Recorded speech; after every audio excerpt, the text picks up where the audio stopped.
What's up, beautiful people? It's Gravity of Natalie coming back to you guys here with another video. So thank you for you guys that tuned into the video that I uploaded last week, which was the first video in a long time. I figured, you know, it's about that time to jump back into things and kind of, you know, discuss the things that I experienced and went through when it comes down to my lock journey. Just to kind of talk about that and the process, just everything that I went through.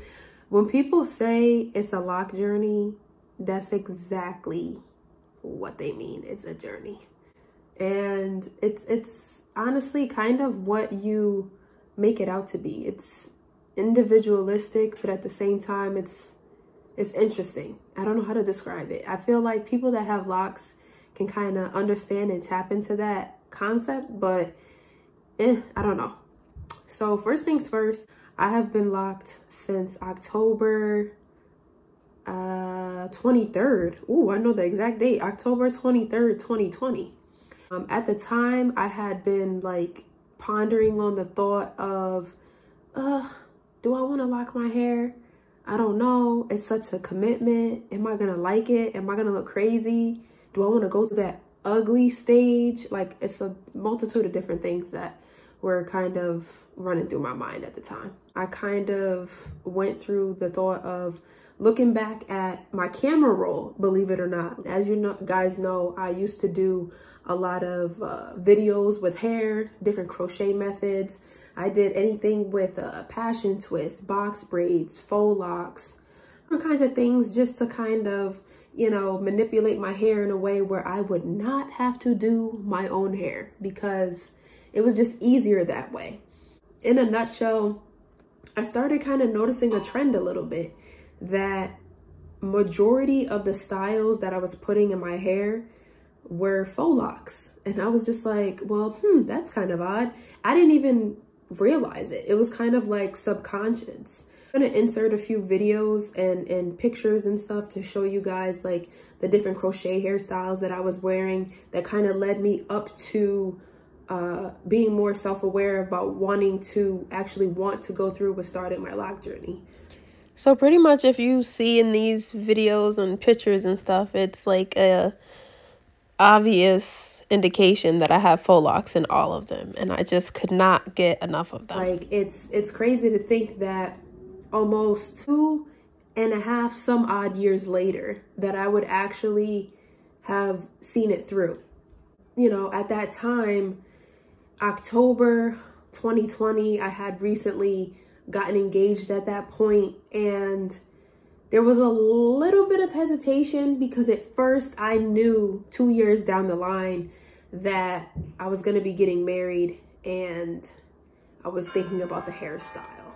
I was like, okay, well, worst case scenario, if I don't like the hairstyle or if I don't like how my hair looks, just put a wig on.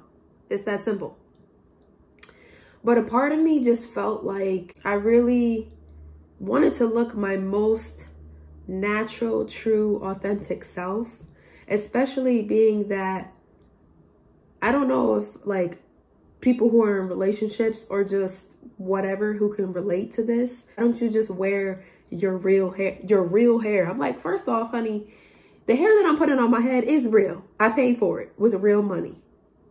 But anyway, you know, I finally decided, okay, I keep wearing the faux locks. And it's crazy to think that at like about 1:30, maybe 2 o'clock-ish in the morning. Yeah, insomnia was real. Ooh, that's another thing I'll talk about in another video. But I had been experiencing insomnia, and I said, you know what? I have an idea.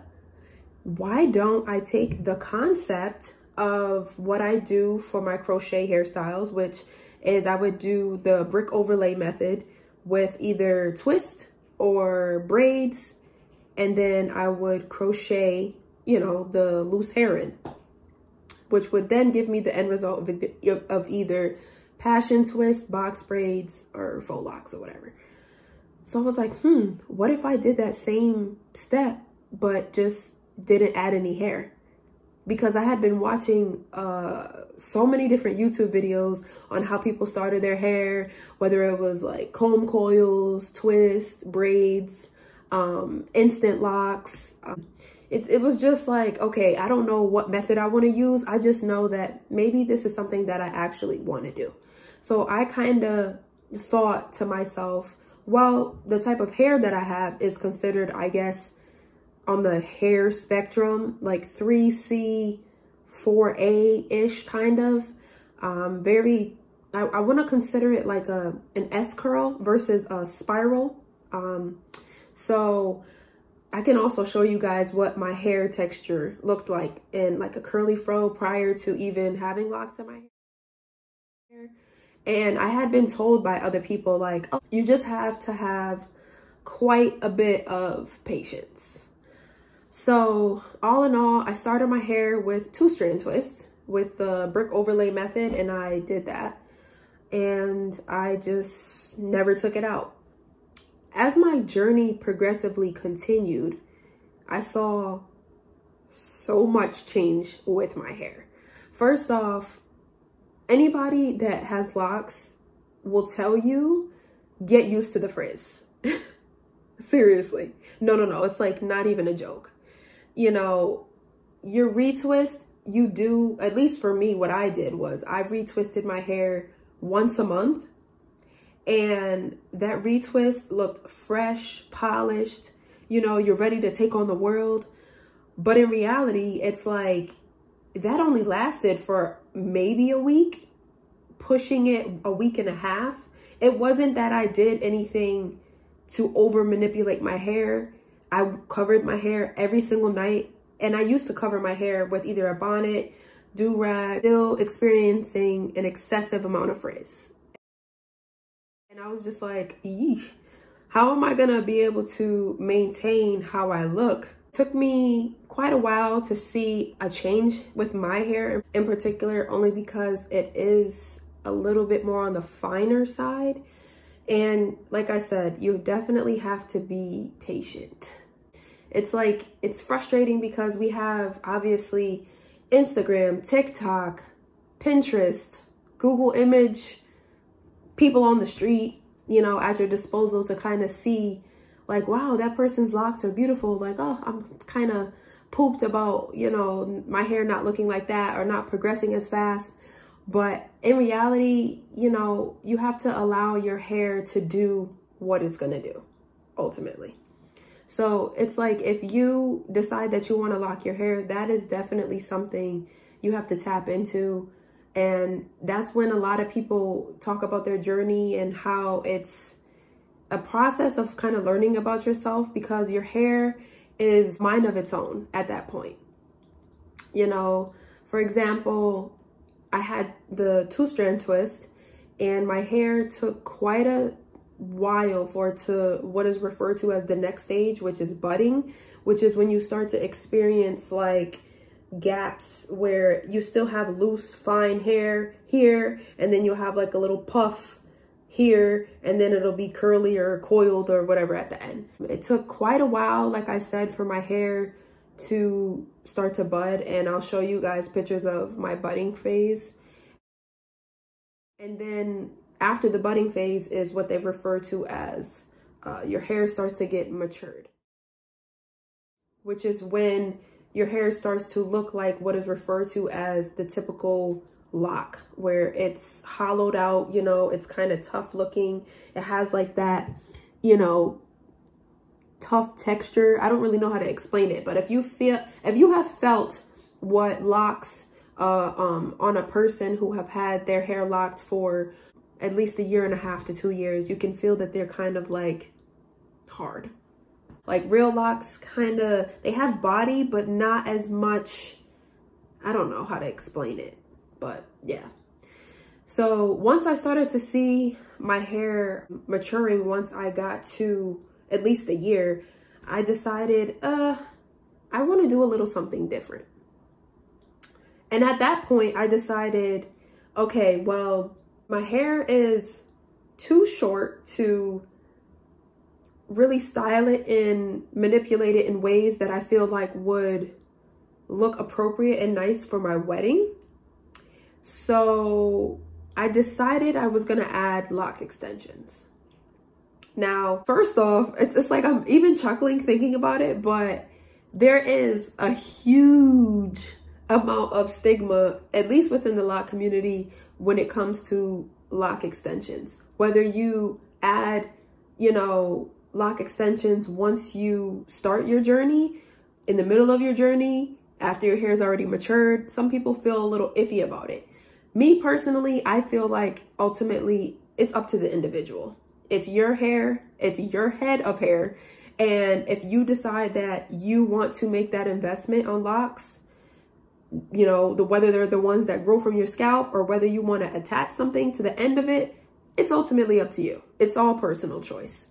So for me, at that moment in time, I felt like eventually I did want to add lock extensions, but I at least wanted to wait until my hair was fully matured. I feel like that, for me, at least with the hair texture that I have, I knew that if I tried to add lock extensions to my hair when it wasn't fully matured past that year mark, then they kind of pretty much would have slipped off because my hair is super soft. So I decided, okay, I have reached my year mark. Now I think I want to definitely go for adding lock extensions. I decided that I was kind of trying to figure out the length that I wanted. Because anybody who has super long locks and they're gorgeous and luscious looking, but once you go wash your hair, the weight of your locks is ridiculous, especially with the longer that they get. So I definitely knew that I didn't want them to be excessively too long. My hair was only about about 4 inches. The length that I had at the time, I would not have been able to achieve the hairstyle that I wanted for the wedding. And I feel like ultimately my hair is about 8 inches now. So it would have pretty much looked like this. And I feel like I couldn't really do like the updo thing that I wanted. So I decided to ultimately go with 10 inches of the lock extension, which put my hair to about, I want to say, not quite to my elbow, but like a little above it. And I felt like it was like the perfect length. And I'll show you guys pictures of what that looked like when the hair is down. I definitely plan on doing a review of the lock extensions and who I got that from in a separate video, because that is definitely interesting. I went the cheap route, let's be honest. Definitely, like I said, if you get lock extensions, they are an investment. I ran into the situation of having to find someone in my local general area who could install them.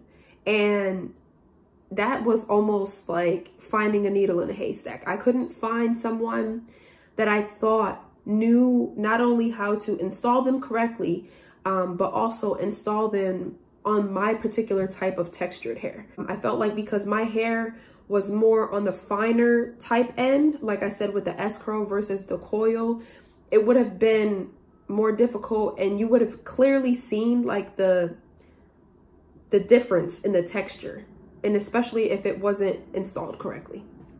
So here I go, like everybody else, I go to YouTube University and I watch umpteenth amount of videos on how to attach a lock extension to already matured locks. I'm watching videos on how to even make locks, because at first I was considering making my own initially, but then once I saw how much time, effort, and finger pricking that goes into manipulating hair to become a lock, I said, there is no way in the world that I'm going to sit there and make 69 locks to attach to my head. I'm just not doing it. So that's why I decided to just buy them. And I went to my local beauty supply store. I bought the single and double crochet needle, well, hook rather, and I sat there and I went to town. I'll tell you how many times I stabbed myself in the finger, and it's equivalent to stubbing your toe where you want to scream, but you have no air or vocal cords to do so. So I definitely commend you locticians out there who do lock extensions, because it is not for the weak. It was trying to save money because, like I said, at the time, you know, my husband and I were getting married and I wanted to save money. That's just the type of person that I am. So I decided to purchase my lock extensions, attach them to my hair myself, and then eventually I dyed my hair. My hair, what I thought was gonna be like more of that cinnamon brown, whatever. I dyed my hair, guys, and my hair looked jet black. And I was like mortified because obviously, let's talk about Captain Obvious. I'm of the more fairer skin complexion, and anybody who has fairer skin knows if you have darker hair, then it's going to make you look a little bit more pasty than usual. Let's be honest. And I was not trying to go for the pasty look, especially not for my wedding. No, we're not doing that. So I decided eventually, like, this is not for me. I don't like the color. I like the fact that now you don't see the color differentiation, but now my hair is way too dark. I felt like I looked like, honestly, Morticia from the Addams Family. Like, like literally, that's what it was looking like, but lock edition. And I was just like, ooh, we gotta change this. So as time progressed, you know, my hair started to fade. I started to see a little bit more of my natural color come through. And I decided, okay, we gotta fix this. How can I fix my hair that is already super dark looking and get it to a shade that is lighter, where you can noticeably tell that it's brown, but not to the point where like it looks blonde? Because then you look washed out, at least on my skin. I don't look good with blonde hair. So I said, okay, I'm gonna buy the Opalax. Ooh, don't shoot me. I'm sorry, Brad Mondo, if I'm pronouncing it wrong. You guys know his videos are awesome. But anyway, I went to my local beauty supply store. I bought that to try to remove the color on my hair because I used a box hair dye. Yeah, I know. But it worked. It stripped the color out. I got it back to the normal state, and then I was able to transition my hair to what I wanted it to look like, which was like a slight ombre, where it would go from like darker roots to more of like a auburn, or like a noticeably more brown color. And what I ended up doing was I bleached my hair just a little bit. I think I only ended up bleaching my locks for maybe about 10 to 15 minutes because I was too freaked out by watching all of the bleaching lock fail videos and how like people's hair was smoking or their hair was just literally coming out in chunks. And I did not want to experience any of those things, especially not, you know, a few months or so shy from my wedding. I didn't want to do that. So I went the safer route. I did like a soft, very minimal bleach. I don't remember what developer I used. It was probably about like, I don't know. I have no idea. I can't remember. But it got, you know, appropriate to the color that I wanted. And I lightened it enough just so that I could put the Adore Ginger color, which is like a semi-permanent hair dye, over my hair so that I could get that auburn ginger look, you know, at the bottom half of my locks. And in a nutshell, it came out awesome. I absolutely loved it. It was perfect. And as time went on, you know, I fell more and more in love with my locks. You can tell I don't have 14 inches of hair now. Shortly after my wedding, as a matter of fact, let me back up. I definitely want to show you guys what my hair looked like for my wedding, like super close, you know, because in actuality, like I said, you know, I'm a kind of let's save money type of girl. I did my own hair for my wedding with the assistance of my amazing bridesmaids and maid of honor. Like, thank you guys. I love you. You were my rock. It was like a tag team. It was like, okay, you insert a bobby pin here, you fold the lock here. And we did it literally in my mother's bathroom. Like, it was awesome.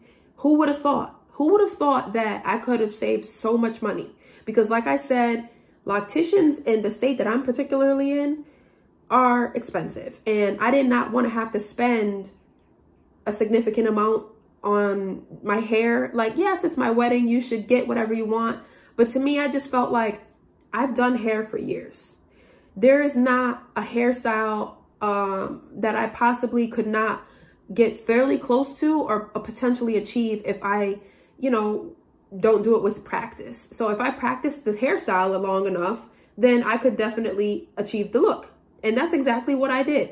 I practiced styling my hair for my wedding at least 3 or 4 times.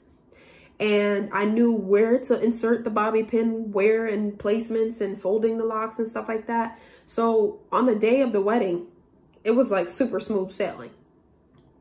So in a nutshell, that's how it ended up being. It looked awesome. It looked amazing. I got so many compliments on my hair. And at first people were like, ugh, you're going to wear locks for your wedding? Why would you do that? You know, but I was like, it's my day. I do what I want. So that's pretty much what I did. I also, you know, went on my honeymoon. I had a braid out, which kind of looks similar to this, but obviously it was longer because my hair was 14 inches. I decided, you know, I feel like some of my lock extensions had excessive amounts of weak spots. And if you don't know what that is, it's the connection between the lock extension and the matured lock. So that barrier that's in the middle, it was kind of flimsy. Although I did maintain my hair myself the whole time with my lock journey and just with everything in general, I felt like I didn't really have the patience anymore to want to maintain my lock extensions, because it is something that you definitely A, have to invest in, and B, maintain. So I decided I'm gonna take them out. Ta-da. You know, I felt like my hair was long enough where I could style it in certain ways and I would like the way it looks, and which was, at least for me, it was the ultimate goal.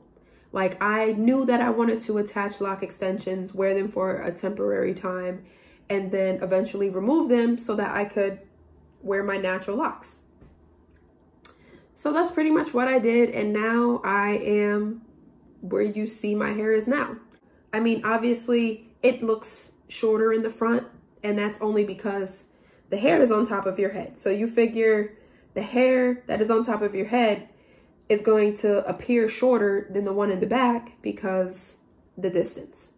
But I mean, if I compare like 2 of them side by side simultaneously, when you stretch them out, they are in fact slightly the same length, you know? So that's that. But all in all, you know, I just want to thank you guys for tuning into my video, and videos plural to come. You know, definitely like, comment, and subscribe. Let me know how your guys' lock journey is going. If you're thinking about it, you know, maybe I can also do a video on the different products that I used throughout my lock journey. That is definitely interesting. But I definitely appreciate you guys, and thanks for watching my video.